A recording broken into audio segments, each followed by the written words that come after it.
DSE 2013年數學卷1第3題咁咧，係因式分解。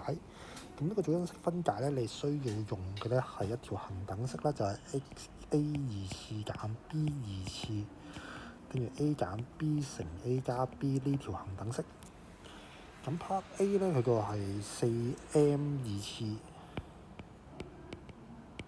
減25n 二次。咁呢度咧就諗翻一個 A 啦，對翻條公式嘅時候咧，個 A 係咩啦？A 二次咧就對翻條公式咧，就應該 4m 二次啦。咁所以對翻條公式嘅時候咧，個 A 咧就應該要係 2m 啦。OK， 因為成個去做二次嘅時候咧，個4咧都要做諗下佢嘅平方係咩啦？2嘅二次係4咁樣啦，所以就咁樣啦。咁所以對翻呢個 B 咧，就應該咧就係B 嘅二次咧係25n 二次啦。咁所以個 B 咧就5n 啦。咁所以用翻恒等式嘅時候咧，你就會出到 2m 減 5n 乘 2m 加 5n 啦。恒等式就咁樣咧就攞到1分啦。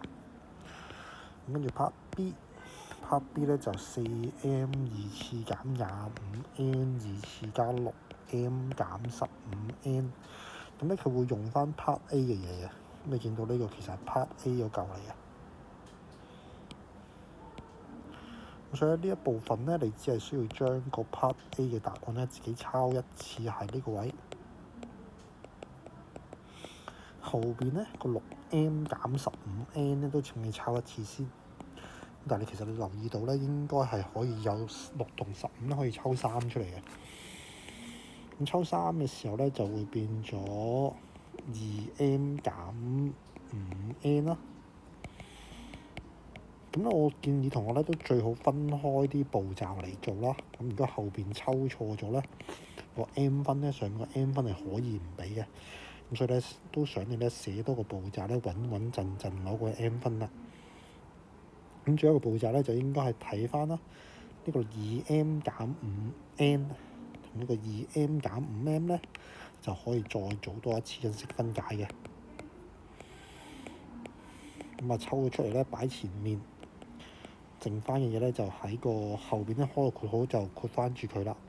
你見到咧就應該括住個 2m 加 5n 咁，但係其實前面冇乘因嘢啦，又冇正負啦，咁所以咧就唔加括號都得。咁所以咧就唔使用中括號啦，可以直接咧用小括號都可以。咁然之後咧就攞齊晒3分啦，咁就。